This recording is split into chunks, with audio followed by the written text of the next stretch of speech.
Aku Karin, Dharma Patriot Lamrinesia. Selamat datang di segmen Dapat Apa Dari Buku di YouTube Lamrinesia.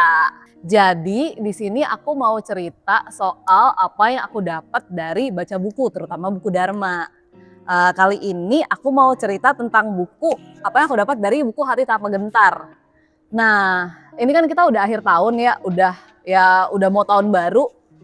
Biasanya itu deket-deket tahun baru itu orang-orang akan ngomongin pengen bikin daftar resolusi tahun baru. Jadi kan di tahun 2026 ini aku pengen mencapai apa ya? Misalnya ada mungkin yang cita-citanya di 2026 pengen dapat kerja yang diimpikan, atau yang lagi kuliah pengen kelar skripsinya. Kalau dari yang aku rasa sendiri sebenarnya ini aku nggak tahu ya teman-teman apakah ada yang merasakan juga atau enggak. Belakangan itu banyak banget ketidakpastian, pemerintah begitu, terus ada berita konflik ini, belum lagi bencana alam. Kayak ada banyak hal-hal di luar kontrol kita yang bikin kita mau resolusi ini, resolusi itu kayak bubar aja gitu ceritanya. Ya itu yang di luar, belum lagi yang di dalam. Kayak ya kita misalnya resolusi pengen diet, pengen olahraga setiap hari. Terus ternyata seminggu, 2 minggu, sebulan, 2 bulan, terus lama-lama ya hilang semangatnya. Terus ada tiba-tiba datang kerjaan, deadline seabrek, stres, balik makan lagi. Aduh gak ada tenaga buat olahraga itu kan. Di saat dunia ini yang serba gak pasti, sebenarnya buat apa sih bikin resolusi? Ada gak yang merasa kayak gitu? Nah, dari buku yang judulnya Hati Tanpa Gentar ini, aku menemukan ada nih resolusi yang bisa aku terapin buat di 2026 yang kayaknya nih pasti bisa dipraktekin ya, soalnya dia gampang banget. Resolusi ini juga membantu aku untuk menghadapi itu dalam macam ketidakpastian itu. Jadi Hati Tanpa Gentar ini adalah buku karya Dr. Thupten Jinpa PhD.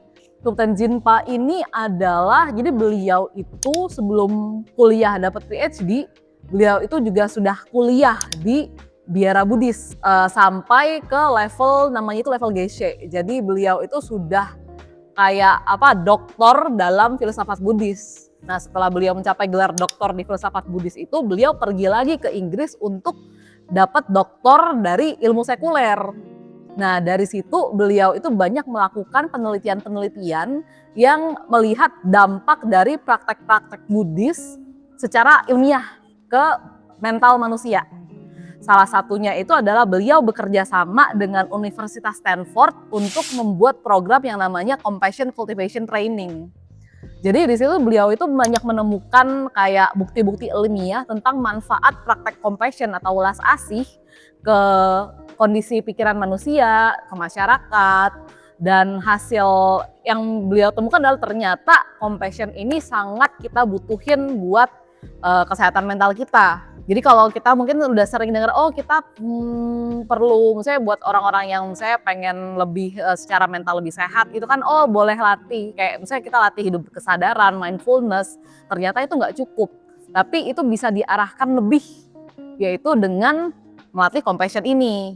Nah jadi dibikinlah si program, si Compassion Cultivation Training ini, si program ini itu jadi buat masyarakat umum, semua orang bisa daftar. Nanti ya mereka belajar, dan sebenarnya dengan orang-orang daftar ini pun mereka juga ternyata jadi dapat materi baru lah untuk si penelitiannya. Nah di buku Hati Tanpa Gentar ini dijelasin bukti-bukti ilmiah ya, penelitian-penelitian ilmiah tadi tentang yaitu dampak temuan-temuan yang terkait compassion ini. Misalnya nih salah satunya kan kita pasti pernah dengar kan ada yang bilang manusia itu makhluk egois. Terus emang manusia itu harus berkompetisi gitu kan, harus bersaing. Terus kita harus ya perjuangin buat diri kita sendiri. Jangan kalau kita mikirin orang lain nanti kita jadi korban gitu kan. Ada yang kayak gitu. Nah, penelitian yang dijelasin di buku ini menemukan bahwa justru ternyata manusia itu pada dasarnya itu justru sifatnya adalah welas asih. Compassion itu sebenarnya sifat alaminya manusia ketika dia baru lahir, ketika dia clean slate. Tapi masalahnya adalah ketika kita bersosialisasi, kita belajar, kita menemukan pengalaman-pengalaman hidup. Itu tadi banyak hal-hal yang di luar kontrol kita kan. Pengalaman-pengalaman hidup inilah yang bikin manusia jadi lebih egois. Nah, dari pengalaman yang jadi lebih egois ini muncullah gesekan-gesekan. Kita jadi kesulitan berhubungan dengan orang lain, atau bahkan kita juga makin kesini sebenarnya kan banyak kasus juga kita jadi kesulitan sebenarnya memahami diri kita sendiri. Kayak kita punya masalah apa, kita enggak lah, masa gitu doang aku udah down gitu kan. Kita merasa kita jadi enggak berbelas asih sama diri kita sendiri gitu. Nah, di buku ini tuh dibahas, terus temuan-temuan penelitiannya juga dibahas. Terus bagaimana si welas asih ini bikin, yaitu tadi dia ada 2, compassion ke orang lain, tapi sebelum compassion ke orang lain itu adalah compassion ke diri sendiri. Nah, compassion ke diri sendiri ini ya kan kita tahu istilah self love, self compassion, dan ini ternyata beda sama self reward. Itu bedanya apa? Bisa baca di buku. Nah, sekarang aku mau langsung beneran ngomongin soal tadi yang praktek yang bisa mau aku coba di tahun 2026. Nah, itu jadi di buku ini dia ada banyak latihan-latihan yang bisa kita praktekin langsung. Jadi nggak perlu ikut kursusnya. Perlu sih kalau mau belajar lebih lanjut, tapi bisa trial dari latihan yang ada di bukunya dulu. Pertama, ini ada yang namanya yang kayaknya ya bisa banget sebenarnya kita praktekin adalah latihan menetapkan niat. Menetapkan niat ini apa? Maksudnya adalah jadi kita ketika melakukan sesuatu, kita itu secara sadar kita mengarahkan, karena kita melakukan tindakan kan kita nggak benar-benar mikirin kan kita ngelakuin ini buat apa, ya udah lakuin aja, jalan aja. Nah, menetapkan niat ini ya bisa dilakukan supaya kita bisa terus melakukan aktivitas ini sesuai dengan apa yang kita mau. Jadi kita kayak ngelakuin sesuatu reasonnya. Nah, aku coba bacain dulu ya ceritanya ya. Latihan menetapkan niat. Langkah pertama, temukanlah postur duduk yang nyaman. Jika bisa, duduklah di atas bantal, di lantai, atau di atas kursi dengan telapak kaki menyentuh lantai, yang akan memberi Anda perasaan stabil. Jika Anda merasa lebih nyaman, Anda bisa juga berbaring telentang. Yang terbaik adalah pada permukaan yang tidak terlalu lunak. Setelah menemukan posisi tubuh yang nyaman, rilekskan tubuh. Terus jika perlu, peregangan. Nah, ini kita peregangan ini kayaknya ini sesuatu yang kita jarang banget pikirin. Kayak kita langsung kayak misalnya hari ini kerja kan langsung aja duduk kerja gitu kan. Ternyata dianjurin misalnya kalau kita agak-agak stretching dikit, badan lebih rileks, otak juga bisa lebih rileks. Kemudian dengan mata tertutup jika bisa membantu untuk fokus, ambil 3 hingga 5 tarikan napas dalam. Nah, ini jadi kayak napas yang dari perut itu. Setiap kali tariklah napas ke dalam perut, penuhi area torso, dada dengan tarikan napas dari bawah ke atas. Seperti mengisi toples dengan air. Kemudian dengan napas panjang dan lambat, hembuskan semua udara dari area torso. Jika membantu, bisa keluarin napas dari mulut juga. Tarik napas, buang napas. Nah, ini begitu Anda merasa tenang, renungkanlah pertanyaan-pertanyaan berikut. Apakah yang sangat saya hargai? Di dalam lubuk hati saya, apakah yang saya harapkan untuk diri saya sendiri, untuk orang yang saya cintai, dan untuk dunia? Pertahankan pertanyaan-pertanyaan tersebut di dalam hati untuk sejenak dan perhatikan apakah ada jawaban yang muncul. Jangan cemas jika tidak ada jawaban yang muncul. Pertahankan saja pertanyaan-pertanyaan itu di hati. Mungkin butuh waktu untuk membiasakan diri, karena di dunia barat ketika kita ditanyai pertanyaan biasanya diharapkan untuk punya jawaban. Yakinlah bahwa pertanyaan-pertanyaan itu sendiri akan bekerja, bahkan atau terutama ketika kita tidak memiliki jawaban langsung. Jika jawabannya muncul, akui momen mereka muncul, oh itu jawabannya, dan beradalah bersama dengan pikiran dan perasaan apapun yang timbul yang mungkin menemani jawaban itu datang. Jadi kita kadang kayak kalau ditanya orang, sebenarnya ini kan beliau bilang dunia barat, tapi kayaknya nggak di barat juga sih, kayaknya kita di Indonesia juga mengalami deh. Kayak kita kalau ditanya tuh merasa harus bisa jawab. Dan jawabnya itu kayak seolah harus ada ekspektasi, ada jawaban yang benar. Nah, ini ya kalau di latihan ini adalah kita berlatih untuk melepas si ekspektasi itu. Karena kan kita butuh tahu, kita diajak untuk tahu diri kita butuh apa. Yang tadi kan apa yang sangat saya hargai. Apa yang penting buat kita? Apa yang penting buat kita ketika kita tanya itu ya mungkin nggak selalu langsung muncul, and it's okay. Jadi biarkan dulu aja pertanyaannya, kalau munculnya apa, terus perasaannya seperti apa. Tapi kalau misalnya nggak ada ya nggak apa-apa gitu. Akhirnya kembangkan seperangkat pemikiran tertentu sebagai niat sadar Anda untuk hari ini. Misalnya, ini contoh yang dikasih ya. Hari ini semoga saya lebih memperhatikan tubuh, batin, dan ucapan saya dalam interaksi saya dengan orang lain. Semoga saya sejauh yang saya bisa secara sadar menghindari tindakan menyakiti orang lain. Semoga saya dapat bertindak dengan kebaikan, penuh pengertian, dan tidak menghakimi terhadap diri saya sendiri, terhadap orang lain, dan terhadap peristiwa di sekitar saya. Semoga saya dapat memanfaatkan hari ini dengan cara yang selaras dengan nilai yang terdalam di dalam diri saya. Jadi dia ngomong ada soal nilai. Nilai ini ya juga berhubung sama apa yang tadi kan, apa yang paling saya hargai buat kita. Kayak buatku yang paling penting dalam hidupku adalah keluargaku misalnya. Berarti kan tindakan kita sebisa mungkin kita nggak bertentangan dengan itu dong. Berarti kita pay attention kepada keluarga gitu. Itu.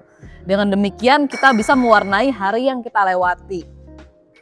Nah jadi pengaturan niat ini kayak ketika aku baca ini aku merasa ini bisa membantu untuk riset. Itu kita kan ngelakuin sesuatu karena kita nggak tahu buat apa. Atau karena kita kebawa, kita merasa ada tuntutan, kita harus melakukan sesuatu. Karena orang lain melakukan, karena ya FOMO, karena disuruh, atau ya karena emang nggak tahu lagi aja mau ngapain gitu kan. Ketika kadang tuh bahkan kayak bingung gitu kan, hari ini mau ngapain ya, atau kayak mau ngerjain ini tapi caranya gimana gitu kan. Ya niat kayak sisain waktu untuk menetapkan niat ini tuh karena kita disuruh ini kan tadi kan merenungkan kayak apa yang penting buat kita, apa yang saya hargai dan lakukanlah. Ya itu jadi kayak acuan buat kayak kita menentukan kita mau ngelakuin sesuatu itu buat apa. Apa yang perlu kita lakukan, apa yang nggak perlu gitu. Dan di sini ada tambahan dari buku ini, ketika kita menetapkan niat ini kita bisa masukin sebuah doa. Namanya 4 kemuliaan tanpa batas. Aku bacain ya. Semoga semua makhluk memperoleh kebahagiaan dan semua sebab kebahagiaan. Semoga semua makhluk terbebas dari penderitaan dan semua penyebab penderitaan. Semoga semua makhluk tidak pernah kekurangan kegembiraan dan sebab-sebabnya. Semoga semua makhluk memperoleh keseimbangan batin, bebas dari kemelekatan dan kebencian. Nah ini kalau teman-teman yang Buddhis mungkin merasa ada agak-agak familiar nih. Ya, 4 poin ini adalah sebenarnya yang kita kenal di dalam agama Buddha namanya Catur Brahma Wihara.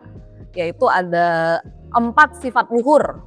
4 sifat luhur ini ada metta, cinta kasih universal, karuna, welas asih.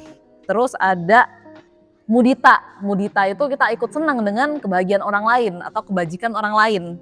Dan terakhir adalah keseimbangan batin. Keseimbangan batin artinya adalah batin kita itu nggak terpengaruh oleh marah, males, benci, terus kita nggak pilih kasih sama. Jadi batin kita tenang apapun yang terjadi, dan karena batin yang tenang ini bisa kita pakai untuk kita melihat semua orang tuh setara sama pentingnya dengan diri kita. Jadi kita kayak ya kalau misalnya dikerjain ya kita nggak marah, tapi maksudnya nggak bete-nya nggak lama gitu. Terus kalau kayak kita perlu bantu orang ya kita bisa langsung lakuin dengan ringan. Kalau kita punya ada kerjaan-kerjaan menyebalkan yang harus kita lakukan, kita bisa kerjain gitu kan, karena batinnya seimbang, dia bisa adjust, bisa menyesuaikan.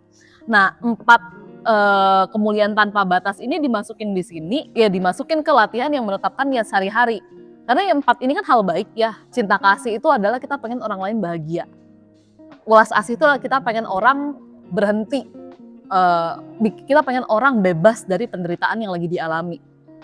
Terus tadi itu kita mudita, kita senang melihat orang lain senang. Keseimbangan batin ya batin kita seimbang gitu kan. Batin orang seimbang, dia tidak pilih kasih, dia tidak mendiskriminasi. Nah ini zaman sekarang lagi butuh banget tuh. Karena banyak diskriminasi di mana-mana. Isu ras, agama, gender, segala macam kan. Ketika kita mengharapkan hal-hal ini buat diri kita dan orang lain, harapan ini sendiri adalah sesuatu yang positif. Kalau pakai kita bahasa penjelasan Buddhis, ya itu karma baik. Karma baik hasilnya apa? Kebaikan. Kebaikan ini bisa apa nih? Yaitu bisa jadi jadi modal buat kita menjalani hidup dengan lebih ringan. Ketika ada masalah, ketika ada bencana, ketika ada kerusuhan, ketika ada pokoknya hal-hal yang bikin kesel gitu kan. Ya yang sebenarnya bikin hidup kita susah. Kita bisa hadapin dia, itu kan hal-hal yang kita nggak bisa hindarin. Hal-hal yang nggak bisa kita hindarin, kita bisa hadapin dengan hati yang, itu tadi hati yang ringan. Kita punya kekuatan untuk hadapin dia. Kita punya kekuatan untuk lewatin dia. Nah kalau misalnya di buku ini akan ada penjelasan yang lebih ilmiahnya tentang pikiran positif. Terus ada juga yang menarik itu tentang plastisitas otak. Jadi ternyata otak kita itu sangat bisa cara ya plastisitas, jadi dia bisa berubah. Ya ini namanya sebenarnya kalau Buddhis dari dulu tahu namanya konsep ketidakkekalan gitu kan. Tapi sekarang ternyata udah ada bukti-bukti ilmiahnya, udah ada penelitiannya. Nah itu bisa lebih lanjut dibaca di buku ini. Nah terakhir itu nanti ada lagi setelah menetapkan niat, nanti ada ujungnya nih. Ujungnya adalah namanya itu mendedikasikan pengalaman kita. Membuat dedikasi. Jadi membuat dedikasi ini intinya adalah, jadi kan kita di awal udah netapin niat. Terus kita melakukan aktivitas sehari-hari. Terus ketika selesai, kita inget lagi tadi kita melakukan ini buat apa ya. Terus kita kayak bikin semacam afirmasi positif, semoga ini terwujud. Itu. Ini pendek aku bacain sekali lagi ya. Pada akhir hari misalnya sebelum Anda pergi tidur atau ketika Anda sedang berbaring di tempat tidur, renungkanlah hari yang baru saja berlalu. Secara singkat, tinjaulah peristiwa dalam hari itu termasuk percakapan penting, suasana hati dan aktivitas mental lainnya. Dan ingatlah kembali semangat kala penetapan niat di awal hari itu. Jadi periksalah berapa banyak keselarasan di antara keduanya. Jadi di awal kita punya niatnya apa, prakteknya gimana, kita review. Penting untuk tidak terjebak dalam detail ihwal apa yang telah Anda lakukan dan tidak lakukan. Intinya bukan ngitung skor, tapi melakukan survei untuk melihat sinergi antara niat dan hidup pada hari itu. Jadi kita ya lihat bukan hitung-hitung nilai gitu. Apapun pikiran dan perasaan yang timbul karena ulasan ini tetaplah tenang. Kita tidak perlu mengusirnya jika mereka negatif. Jadi kalau misalnya, aduh kok gue gini amat ya, padahal tadinya kan niatnya begini, kan negatif tuh moodnya. Ya nggak apa-apa, kita nggak perlu balik malah tambah ngejudge diri kita bahwa kok lu gitu banget sih, kok lu negatif banget sih. No, nggak masalah sebenarnya karena ada perasaan negatifnya ya itu no problem. Atau mencengkramnya jika mereka terlihat positif. Kita kan jadi kayak kalau misalnya hari ini berhasil terus kan kita semangat kan. Kita semangat terus kalau kita ngotot misalnya kayak oh iya besok harus lebih baik daripada ini gitu kan. Terus ternyata besok shit happens. Terus malah jadi nggak berhasil, jadi down-nya makin parah. Secara sederhana, berdiamlah sejenak dalam keheningan. Pada akhirnya, pikirkan satu kejadian dalam hari itu yang memberi Anda perasaan senang. Bantuan yang telah Anda berikan kepada tetangga, berempati dan mendengarkan cerita rekan dalam kesusahan, tidak kehilangan ketenangan saat ada yang motong antrean pas kita lagi di toko, lagi di Indomaret gitu kan. Kemudian bergembiralah dalam memikirkan semua tindakan ini. Jika tidak ada yang lain, bergembiralah dengan fakta bahwa Anda memulai hari Anda dengan menetapkan niat secara sadar. Nah, jadi latihannya adalah satu di awal, oke, niatku ini, value yang penting buatku tuh ini, terus aku akan menjalankan aktivitas sesuai dengan itu. Terus ya semoga kan kita sekalian nambahin doa-doa buat banyak orang gitu kan. Terus di akhir kita munculin, yaitu tadi kita inget hal yang baik yang kita lakukan dan kita bangkitin rasa senangnya gitu. Rasa senang ini yang akan nge-keep kita untuk lanjut di hari besoknya. Nah ini kan semuanya nggak perlu resource, nggak perlu waktu. Mungkin awal-awal mungkin perlu agak lama, mungkin 1 menit, 2 menit, 3 menit mungkin agak-agak susah. Tapi ya itu ketika udah khatam katanya lama-lama ya kayak 1 menit juga cukup gitu. Dia nggak perlu yang makan waktu banget, bahkan ketika kita capek pun kita masih bisa luangin waktu. Jadi aku pengen coba ya lakuin ini di tahun 2026. Jadi resolusinya adalah menetapkan niat dan itu tadi melakukan dedikasi setiap hari. Itu apakah akan berhasil atau enggak, hasilnya atau enggak, hasilnya gimana. Tadi kan aku cerita soal hasil yang aku dapat dari baca buku gitu kan. Nah, nanti kita coba lihat ya hasilnya gimana ya. Nah, teman-teman juga kalau misalnya ada yang mau cobain boleh banget share pengalamannya di kolom komentar. Jadi itu yang aku dapat dari buku Hati Tanpa Gentar. Nah, kalau kamu dapat apa nih dari buku-buku yang kamu baca? Sampai ketemu.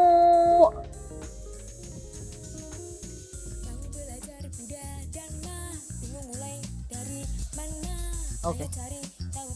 Halo, kenalin aku Karina dari nanti cut aja ya. Hai, aku Karin dari Lamrimnesia. Halo, aku Karin dan Patriot Lamrimnesia. Selamat datang di segmen Dapat Apa dari Buku. Ntar ulang lagi deh.